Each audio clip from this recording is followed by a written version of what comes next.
네, 감사합니다. 오늘 우리가 사무엘상 1장을 함께 읽었습니다. 오늘 말씀을 통해서 깨닫는 은혜와 또 응답받는 축복이 넘쳐 나시기를 바랍니다. 오늘부터 우리가 사무엘상을 읽어 나가게 됐습니다. 룻기를 통해서 구원의 원리, 예수님께서 우리를 구원하시기 위해서 철저하게 자신을 희생하신 은혜에 대하여서 보아스의 희생을 통해서 우리가 알게 하셨습니다. 비록 하나님께서 구원의 길을 열어놓으셨다 할지라도 이 땅에 오셔서 죽으시고 고통당하시는 그런 철저한 희생을 갖다가 우리 예수님께서 자원하지 아니하셨다면 우리는 지금도 죄와 사망의 그런 고통 속에서 철저하게 좌절하고 살아야 했을 것입니다. 그러나 예수님께서 스스로 자원하셔서 우리의 죄를 대속하기 위해서 이 땅에 오셨고 또 사랑을 가지고 십자가에서 죽으심으로써 우리에게 구원의 길을 활짝 열어주셨습니다. 그래서 이제는 예수 그리스도를 믿기만 하면 구원을 받는 그런 귀한 은혜의 길로, 구원의 길로 또 우리에게 그 길을 열어주신 그 놀라운 은혜를 우리 룻기를 통해서 우리가 알게 해 주심을 감사를 드립니다. 참 예수님 오시기 전에 1000여 년 전이죠. 1000년 한 200년 전에 한 가정에서 이루어진 역사가 1000여 년이 지난 후에 예수님의 초림에 영향을 주었던 것처럼 오늘날 살아가는 우리의 삶이 또 미래에 많은 영향을 미치고 있다고 하는 사실입니다. 그래서 우리가 이렇게 구약 성경을 읽어가면서 이 족보들이 많이 나오는데요. 처음에는 이 족보가 이게 왜 이렇게 족보를 갖다가 많이 써놓으셨을까 이런 생각을 갖다가 하면서 그 족보를 읽어가는 게 어려웠는데요. 근데 이제 조금씩 성경을 더 알아가고 그 인물들을 알아가다 보니까 정말 하나님께서 참 한 사람의 이러한 헌신과 충성됨이 또 이렇게 정말 몇십 대, 몇에 걸쳐서 영향을 미치고 있다고 하는 사실을 우리가 보면서 참 우리가 어떻게 살아야 될까 이런 것들을 갖다 더 어떻게 우리에게 주시는 그런 은혜가 아닌가 그렇게 생각을 갖습니다. 그래서 오늘날을 살아가는 우리의 삶이 미래에 대한 많은 영향을 준다는 것입니다. 룻이나 보아스 같은 믿음의 삶을 살아가시는 저와 여러분 모두가 되시기를 바랍니다. 오늘부터 읽어가는 사무엘상은 다윗이란 이스라엘의 역사의 가장 위대한 왕, 또 예수님의 계보에서 아브라함과 예수님까지 사이에 딱 중간에 놓인 다윗이라고 하는 인물을 통해서 하나님의 뜻대로 살아가는 삶의 모습이 어떤 것이며 어떻게 살아갈 때 받게 되는, 또 이렇게 살아갈 때 받게 되는 그런 어려움과 고난, 그렇죠? 하나님의 뜻대로 사람의 방법대로 살면 아마 다윗은 이렇게 고난이나 어려움이 없었을 수도 있습니다. 그러나 하나님의 뜻대로 그렇게 살아갈 때 받게 되는 그런 고난은, 어려움을 믿음으로 잘 인내할 때 하나님께서 어떤 은혜와 복으로 갚아주시는지를 우리 사무엘상하 이런 전체를 통해서 우리가 배워주시고 알려주시는 그런 은혜가 있습니다. 다윗이라는 인물이 그냥 만들어진 것이 아니라 오늘 한나에서부터 시작해서 사무엘로 이어지는 그 사무엘의 영향력이 또 다윗에게 이어지고 있다고 하는 것을 우리에게 보여주고 계십니다. 우리 사무엘은 위대한 마지막 사사이시고 또 선지자이고 제사장으로 사무엘의 탄생 과정을 갖다가 오늘 1장에서 보여주고 있습니다. 여기 1절에 보니까 에브라임 산지 라마 다임소빔에서 에브라임 사람 엘가나라 하는 사람이 있었으니 그렇습니다. 에브라임 산지다라고 이렇게 처음 시작을 하는데요. 참 에브라임 지파가 배정받은 에브라임 지방은 어떻습니까? 남부 유다 광야와 북쪽에 있는 그러한 평야 지역, 그러니까 중부와 북부의 그러한 평야 지역을 갖다가 중간을 딱 지나는 그러한 산간 지역을 갖다가 기업으로 받았습니다. 물론 거기도 뭐 농사를 짓거나 반농사나 밀농사를 짓기에는 좋은 곳이죠. 그렇습니다. 그러나 뭐 평야 지역은 아니다 보니까 우리나라처럼 고냉지 생산 이런 것들이 잘 이루어지는 것입니다. 그러니까 우리나라로 본다면 어디입니까? 우리 강원도 산간 지역. 이렇게 생각하면은 아마 쉽게 우리가 이해할 수 있습니다. 그래서 언제든지 에브라임 하면은 산지 이렇게 나오는 것을 우리가 볼 수 있습니다. 라마 다임 소빔은 예루살렘에서 한 8km 정도 떨어진 그런 베냐민 지파 거주 지역에 가까운 곳입니다. 예루살렘은 굉장히 높은 산지고 산성입니다. 해발 800m가 넘죠. 그러니까 사실 어떤 면에서는 굉장히 높은 곳이고 거기서 한 8km 정도 내려왔지만은 역시 에브라임 산지입니다. 그러니까 우리가 이제 예루살렘을 우리가 생각할 때 이런 평야 가운데 있는 걸로 생각하는데 그렇지 않습니다. 굉장히 높은 그런 산성이고 난공불락이었던 그런 곳이고 해발 높이로는 뭐 800m 이상, 그러니까 아주 굉장히 높은 곳이죠.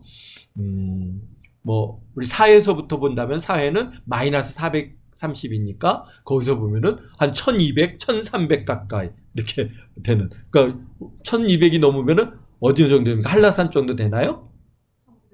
1950이죠. 한라산은요. 그러니까 어쨌든 굉장히 높은 그러한 지역이 예루살렘입니다. 그래서 그런 지형적인 것들도 어느 정도 우리가 생각하면은 이제 이게 에브라임 산지가 어떤 곳이겠구나 이렇게 우리가 생각할 수 있습니다. 근데 여기 보니까 에브라임 사람 엘가나라고 얘기하고 있습니다.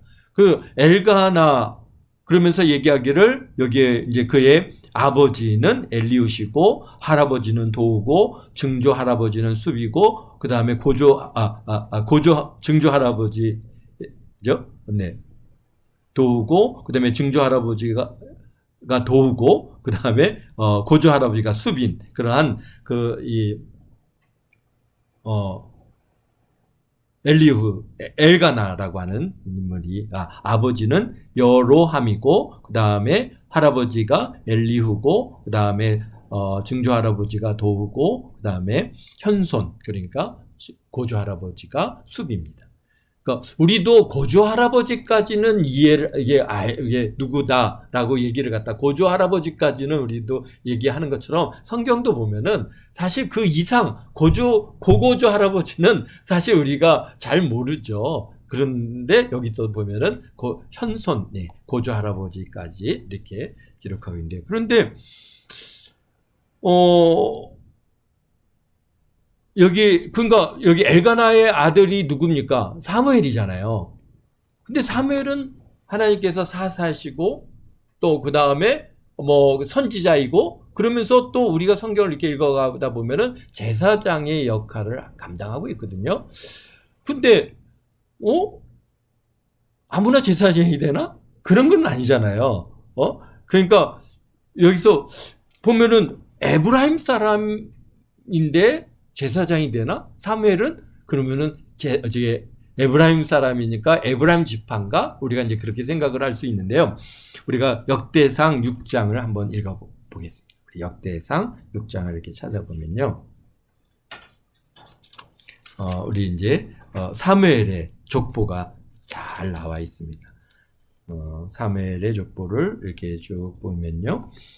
여기는 6장은 레위 지파의 족보입니다. 레위 지파의 족보인데 보면은 여기에 이제 사무엘상 6장 34절에 보면은 사무엘은 엘가나의 아들이고 엘가나는 여호람의 아들이고 여호람은 엘리엘의 아들이고 그 다음에 엘리엘은 도아의 아들이고 도아는 숲의 아들이요. 그러니까 우리가 이 사무엘상에서 나오는 것보다 사실 현손, 그러니까 고조 할아버지가 숲인데 그렇지 않네요. 여기에 이제 더 자세하게 그렇게 이제 나오는데요. 보니까 그 사이에 보니까 누가 있어요? 도아도 있고, 그 다음에 엘리엘도 있고, 그 다음에 숲이 있고요. 숲은 엘가나의 또 아들이고, 엘가나는 마하스의 아들이고, 마앗은 아마세의 아들이고 아마사는 그다음에 엘가나의 아들이고 그러니까 이 집안에는 엘가나라고 하는 이름을 갖다가 굉장히 많이 사용하고 있는 것을 볼 수 있습니다. 그다음에 엘가나는 유엘의 아들이고 유엘은 아사랴의 아들이고 아사랴는 스바냐의 아들이고 스바냐는 다핫의 아들이고 다핫은 그다음에 아실의 아들이고 아실은 에비아삽의 아들이고 에비아삽은 고라의 아들이고 고라는 아스알의 아들이고 아스알은 그핫의 아들이고 그핫은 레위의 아들이다. 그래서 그핫 집안에 속한 사람이 사무엘입니다. 그러니까 그핫 집안에는 누가 있습니까? 모세와 아론도 그핫 자손에 속하 있습니다. 그러니까 그 레위 지파에서도 그핫 자손들이 있는데요. 이 그핫 자손에 속한 집안에는 이제 뭡니까? 레위와 그다음에 모세도 그다음에 여기 보니까 이제 사무엘도 다 그 집안의 그런 뿌리를 가지고 있는 것을 우리가 볼 수 있습니다. 그래서 레위 지파구나. 그러면 왜 여기서 에브라임 사람 엘가나라고 얘기했을까요? 그러니까 이것을 비춰볼 때 엘가나는 에브라임 산지에 사는 레위 지파 사람인 것을 알 수 있는데요. 그러니까 레위 지파는 어떻게 살았습니까? 어디 지역에서 레위 지파에 그러한 기업을 주셔서 산 게 아니라 12지파에 다 흩어졌잖아요. 그래서 48개의 성을 갖다가 이제 이스라엘 각 지역에 그렇게 배분을 받아서 흩어져서 살았기 때문에 이 엘가나의 집이 어디로 가서 거예요? 에브라임 지파에 속한 에브라임 산지에 그러한 땅을 받아서 그 지역에 가서 산 사람인데 그러다 보니까 그를 갖다가 그냥 어떻게 부른 겁니까? 에브라임 사람 엘가나 이렇게 부른 거죠. 우리가 그런 예를 갖다가 어디서 볼 수 있어요? 예수님께서도 사실 예수님은 유다 지파잖아요. 그렇지만은 예수님을 뭐라고 불렀습니까? 나사렛 사람 예수. 너 나사렛 예수. 나사렛은 거기가 스불론 지파에 속해 있나요? 그 지역이요? 그가 완전히 다른 지역, 그러니까 그분이 자랐던 곳이 그냥 어디인가 나사렛이니까 나사렛 출신 또 나사렛 사람 예수 이렇게 불려진 것처럼 그러나 예수님은 유다 지파죠. 그와 같이 여기도 사무엘의 아버지인 엘가나도 레위 지파이지만은 그러나 에브라임 산지에 살다 보니까 에브라임 사람 엘가나라고 그렇게 되어 있음을 볼 수 있습니다. 근데 이 엘가나가 신실하였습니다. 어떻게든지 모든 하나님 앞에 나가서 예배하는 일을 굉장히 충실했고 열심을 냈던 그런 사람이었음을 우리가 알 수 있는데요.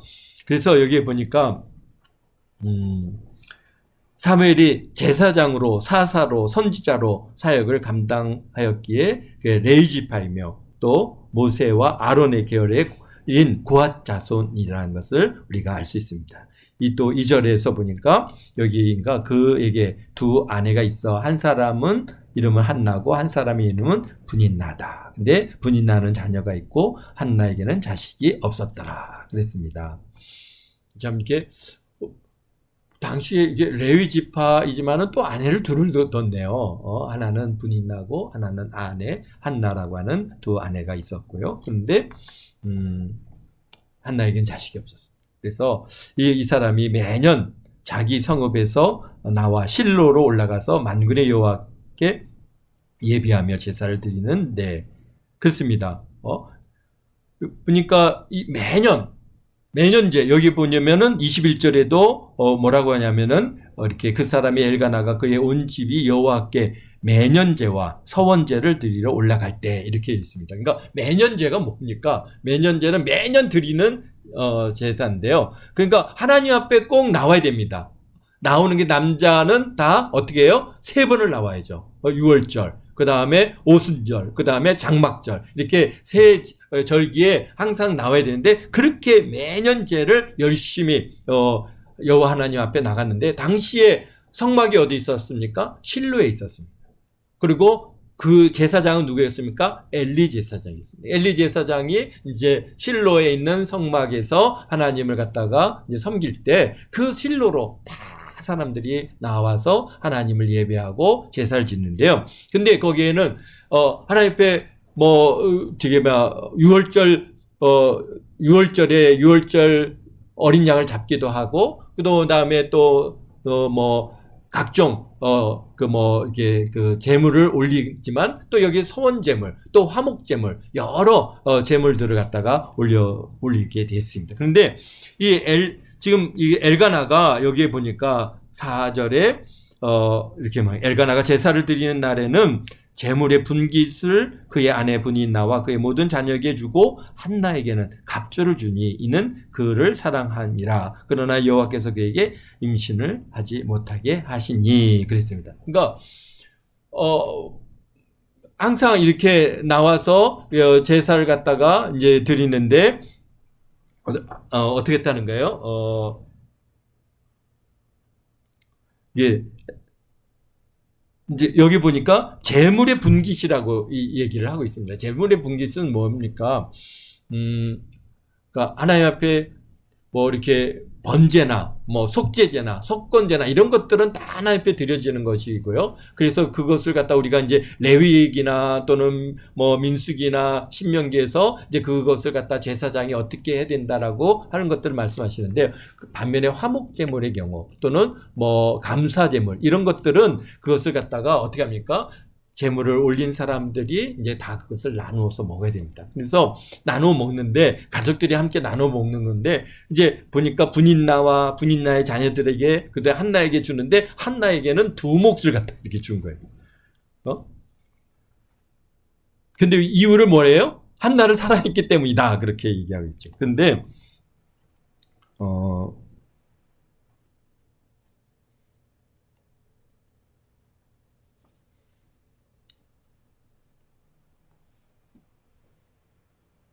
근데 그것을 갖다 옆에서 지켜보는 분인나는 어떤 기분이었겠어요? 자기는 자녀들도 있고, 자식도 있어서 다 이렇게 주는데 한나한테 2배나 줘줘? 그게 눈으로 보이잖아요, 주는 게요. 그러니까 아마도 그게 분인나가 이게 곱게 보지는 않았을 것입니다. 그래서 본인 자녀도 있고 딸린 입들이 많은데, 아니 한나에겐 저렇게 많이 주나? 그래서 분인나가 임신하지 못한 한나를 갖다 격분시켰다라고 얘기하는데요. 그러니까 어떤 얘기를 했겠어요? 임신도 못하는 게 하나님께로부터 버림받은 존재가 어디 주인의 사랑을 갖다가 더 독차지하해? 너는 뭔가 큰 죄를 지었기에 임신을 하지 못하는 거지. 무슨 죄를 지었어? 얘기해봐. 그러면서 내 죄야? 내 부모의 죄야? 막 그러면서 이렇게 마치 굉장히 한나의 마음을 갖다가 막 취업하는 거죠. 그래서 임신 못한 사람들이 가장 상처가 그것에 대해서 얘기하는 겁니다. 계속해서 왜 임신을 못했어요? 어디가 안 좋아요? 나이가 많아서 그래요? 어째요? 막 이런 얘기를 할 때마다 그 사람들은 사실 그냥 마음이 무너집니다. 분인나가 계속해서 무슨 죄를 지었기에 너가 이렇게 임신도 못하느냐, 아마 그렇게 얘기했을 것이고, 아마도 너가 아니면 너의 부모님 죄일 수도 있어. 그래서 막 또 부모를 갖다가 욕할 수도 있고 막 깎아내릴 수도 있었겠죠. 그러니까 한나는 너무 속이 상합니다. 뭐라고 그렇다고 해서 아니다 기다 얘기할 그런 건덕지도 없는 게, 자기가 아직 임신하지 못하고 자녀가 없고, 당시에 임신하지 못한 여성들은 사실 어떠했어요? 얼마든지 쉽게 그냥 이혼 증서 써서 그냥 내보내지는 겁니다.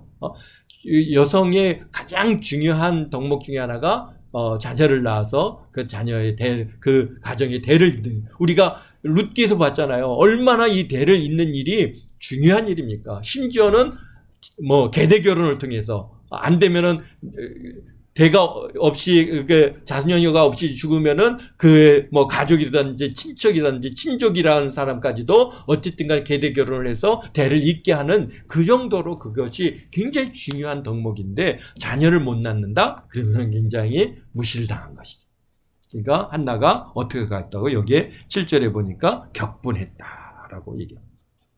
그러니까 음식도 먹지 않고 울고 있으니까 또 엘가나가 와서 또 위로합니다. 그러면서 하는 얘기가 왜 울면서 어찌하여 먹지도 아니하냐 그러면서 여기 8절에 보니까 그러면서 내가 그대에게 10아들보다 낫지 않냐.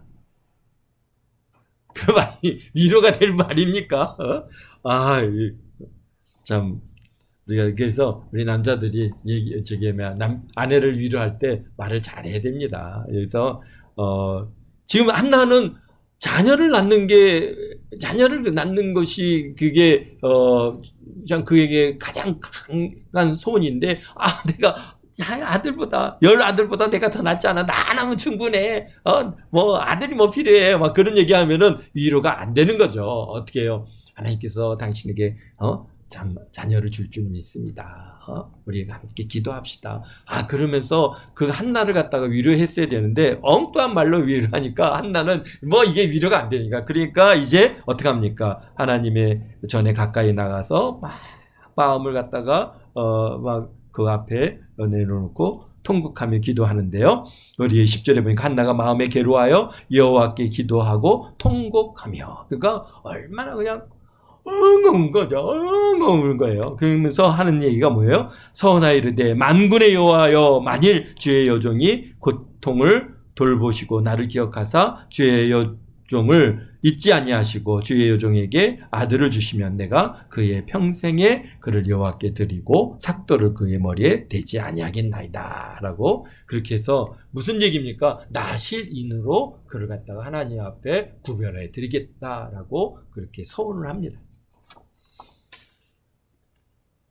근데 옆에서 지켜보던 엘리제사장이 보니까 입만 말도 안 하고 우리가 이게 올라오면 어떡하니까 말이 안 나오죠. 그냥 거리다가 또 안 되면 그 소리조차도 내지 못하고 그냥 입을 갖다가 움직이니까 이렇게 지켜보더니 야, 너 포도주하고 독주를 그만 먹어라. 왜 취해서 그러는 줄 아는데. 그러니까 내가 지금 여종이 취해서 독주를 먹고 마시지 아니하겠다라면서 내가 원통하고 격분됨이 많았기 때문에 그러합니다라고 그렇게 이제 자신에 대해서 얘기합니다. 17절에 그러니까 엘리 제사장이 대답하기를 이르되 평안히 가라. 이스라엘 하나님이 내가 기도하여 구한 것을 허락하시기를 원하노라.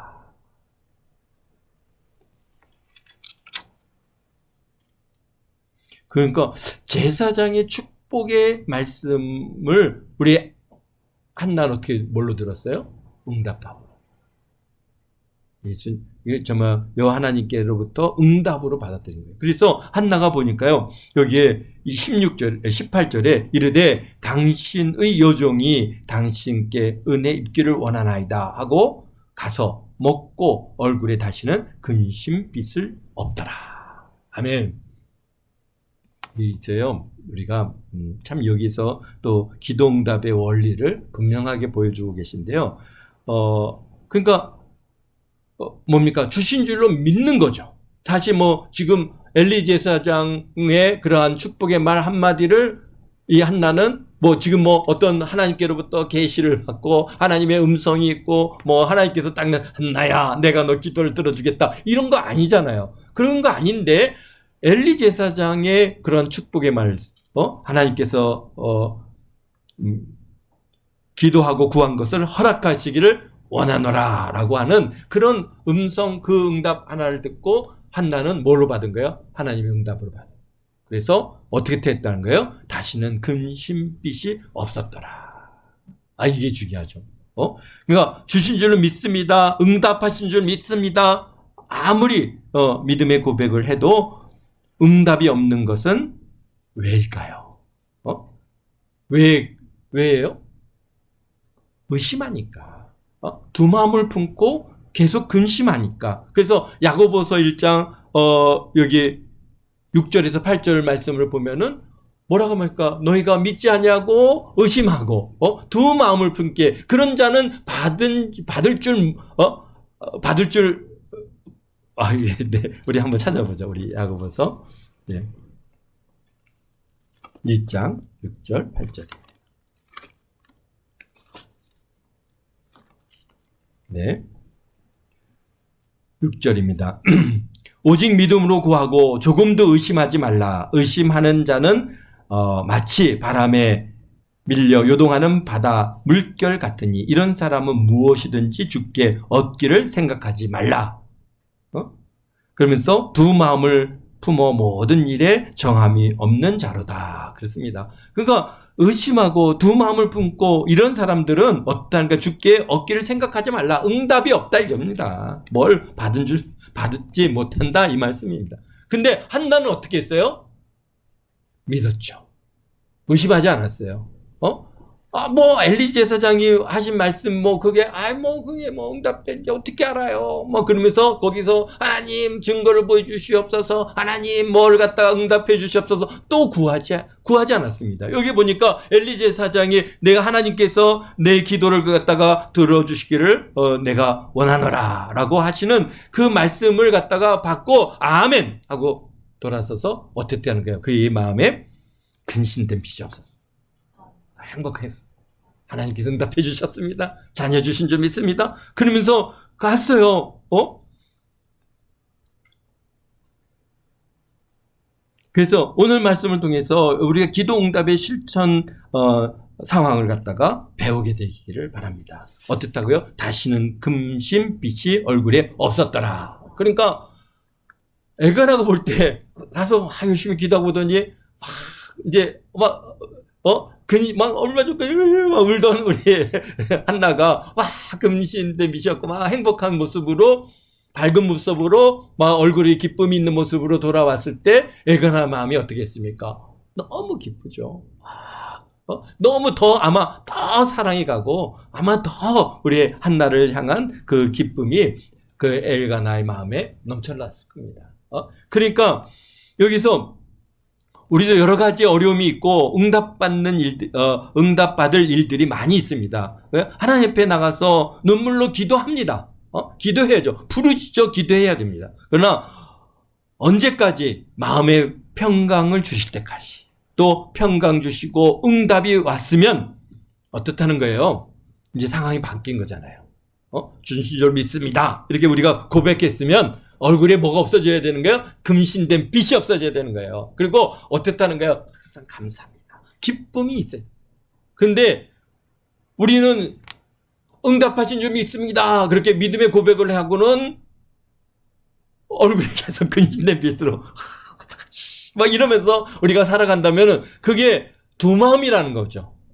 이 두 마음이라는 거예요. 그러니까 그렇게 하지 말고 어떻다는 거예요? 여기서 금신된 빛을 얼굴에서 싹 하나님께서 응답해 주신 줄 믿습니다. 감사합니다. 한나는 무슨 아무런 그런 증거가 있었던 것도 아니고 바로 엘리 제사장의 그런 축복의 말, 내 응답해 주시기를 원한다라고 하시는 그 말씀 한마디에 아멘하고 돌아섰던 것입니다. 그랬더니 하나님께서 뭡니까? 한나에게 뭘 주셨어요? 여기 사무엘을 주셨지. 그래서 한나는 사무엘이란 아들을 낳았고 젖을 뗄 때까지 사무엘을 돌봤습니다. 그리고 24절에 보니까 젖된 후에 그를 데리고 올라가 숫소 생마리와 밀가루 한 에바와 포도주 한 가죽 부대를 가지고 실로 여호와의 집에 나아갔는데 아이가 어떻다는 거예요? 어리다. 그러니까 사무엘이 젖될 때까지 사무엘을 갖다가 보다가 이때 나이가 몇 살이었을까요? 일단 기본적으로 좀 움직이고 4-5살? 이 정도일까요? 정확하게 이게 그 이스라엘 사람들이 몇 살에 재었을 때는지 모르는데 한나의 마음일 수도 있겠죠. 한나가 더 아기를 갖다가 우리 사무엘을 더 돌보려고 했으면은 젖을 천천히 뗐을 것이고 우리 우혁이는 몇 살이 됐어요? 돌에. 아마 여기는 돌보다는 더 됐을 것 같아요. 요즘은 부모님들이 자녀들 젖을 갖다가 한 돌쯤에 이렇게 떼는 것 같은데요. 근데 우리 사무엘은 아마도 한 4살, 3살, 4살 넘어까지 그리고 어쨌든 자기가 걸어서 움직일 만한 정도의 그런 나이가 됐기에 그를 데리고 올라가서 이제 엘리제 사장에게 가서 그러면서 26절에 한나가 이르되 주여 당신의 사심으로 맹세하나이다. 나는 여기서 내 주 당신 곁에 서서 여호와께 기도하던 여자라. 이 아이를 위하여 내가 기도하였더니 내가 구하여 기도한 바를 여호와께서 내게 허락하신지라. 그러므로 나도 그를 여호와께 드리되 그의 평생을 여호와께 드리나이다 하고 그가 거기에 여호와께 경배하니라. 그러니까 무슨 얘기입니까? 지금 한나가 하나님 앞에 서원하지 않았어요? 서원해서 얻은 아들이잖아요. 어떤 서원을 했습니까? 아들 주시면은 내가 주의 여정을 잊지 아니하시고 주의 여정에게 아들을 주시면 내가 그의 평생에 그를 여호와께 드리고 삭도를 그의 머리에 대지 아니하겠느냐. 그러니까 이게 정말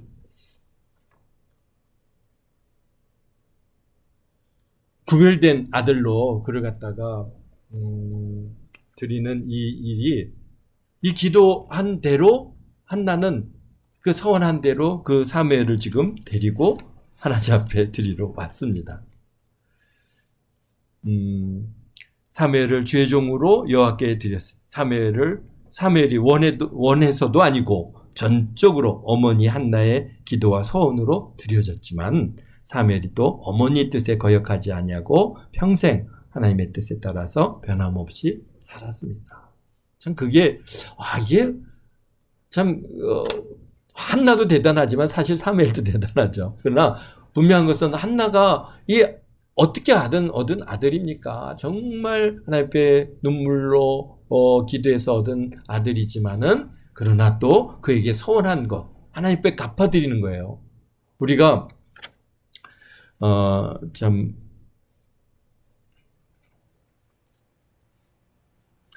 비록 격동하는 기분에 의해서 드려진 서원 기도지만 사랑하는 아들을 나실인으로 드리는 한나의 믿음이 이전보다 더 아름답게 하나님께서 한나를 들어서 사용하신 줄 믿습니다. 사실 그래요. 격분해서 이거 우리가 기도할 때는 하시면은 딱 했습니다. 그렇게 서원하고는 또 기도 응답이 오면은 제가 언제 그랬던가요? 어려운데 어떻게 그런 일을 갖다 할 수 있어요. 그러면서 우리가 그 뜻과 행위를 돌이키는 일들이 혹여나 우리에게 있지 않는가. 그러나 한나는 어떻게 했습니까? 그의 맏아들 사무엘을 갖다가 과감하게 드리잖아요. 어떻게 이럴 수 있었을까요? 참 오늘날에도 자식을 갖다가 이렇게 하나님 앞에 구별해서 완전히 드리는 게 쉬운 일이 아닌데 당시에는 이 어린아이잖아요. 지금 나이가 들어서 주의 종의 길을 간다고 할 때 가느냐 마느냐 그런 문제로 이렇게 갈등하기도 하고 어려움이 있는데 그런데 갓난아기 어린아기잖아요. 아직 어리다 그랬습니다. 그런 아이를 하나님 앞에 드리고 돌아서야 하는 한나의 심령은 어땠을까? 우리가 그런 것들을 가히 이렇게 가늠할 수가 없습니다. 기쁘기도 했을 것이고 감사하기도 했을 것이고 한쪽에서는 정말 그 아들을 내려놓고 돌아서는 마음은 또 한편은 아련하고 눈물 나고 그러나 어쨌든가 사무엘을 못 보는 건 아니잖아요. 매년 이제 올라가서 만나고 보고 그의 자라는 과정들을 지켜보겠지만 그러나 옆에 두고 있는 것과는 또 좀 다른 그런 의미가 있습니다. 어쨌든간 우리가 이 1장에서 우리에게 주시는 많은 그런 교훈 중에 하나는 우리가 비록 격동하면서 이게 해결 안 돼서 정말 이게 해결받기 위해서 그냥 하나님 옆에 그냥 이렇게 서원하는 이런 서원 기도라 할지라도 우리 한나가 그것을 갖다가 변개하지 아니하고 참 이렇게 사무엘을 갖다가 하나님 앞에 드려지는 것 같이 우리들도 우리가 우리도 모르는 사이에 하나님 앞에 서원하는 일들이 있을 수 있습니다. 막 어쩔 수 없어. 하나님, 이거 아니면 저는 이거 해주시면 제가 이거 하겠습니다. 그 중에 하나가 저이거든요. 제가 그렇게 하나님 앞에, 이것만 들어주시면 제가, 이게 주의종의 길을 가겠습니다. 그랬더니, 안 들어주실 줄 알았더니 들어주시더라고요. 그래갖고 꼼짝없이 지금 제가 이 자리에 서 있는 겁니다. 그런데 주변 사람들은 내가 왜 그렇게 목회의 길을 가야 되느냐, 왜 신학교를 가야 되느냐, 그러면서 많이 주변에서 반대를 많이 했습니다. 그러나 저는 하나님과 제가와의 약속이고 또 서원이기 때문에 제가 그것을 갖다가 어떻게든지 갚아드려야 되기에 이 길을 왔고요. 또 이 길 오는 사이에 또 하나님께서는 또 좋은 아내도 주시고, 또 우리 아들도 주시고, 참 그렇게 해서 또 이제 앞으로 이제 우리 사무엘 영록이가 곧 결혼하게 되는데, 결혼하면은 또 이제 자부도 주시고, 또 이제 손주들도 주실 줄로 믿습니다. 그런 과정 속에서 하나님께서 참 이렇게 합력하여 서를 이루시고 응답하시고 좋은 길로 이렇게 인도하시는 그런 하나님이심을 갖다가 지금 이제 60여 년을 살아오면서 그런 하나님의 솜씨 늘 저와 함께 해주셨고 우리 응답해 주셨다고 하는 사실을 고백하지 않을 수 없습니다. 여러분들도 이렇게 살아가면서 어떤 문제가 있어서 하나님께 서운한 것들이 아마 있을 것입니다. 그런데 그것을 갖다가 돌이켜봤을 때 내가 그것을 응답하지 못하고 그 서원을 갚아드리지 못한 것들이 있다면은 우리가 어떻게 됩니까? 하나님 앞에 그런 서원을 또 갚아드리는 그런 또 방법은 또 우리가 민수기라든지 레위기라든지 이런 것을 통해서 많이 배웠지 않습니까? 그런 내가 갚아드리지 못한 서원이 있다면은 서원을 갖다가 어떻게 된가 하나님 앞에 또 이렇게 갚을 수 있는 방법.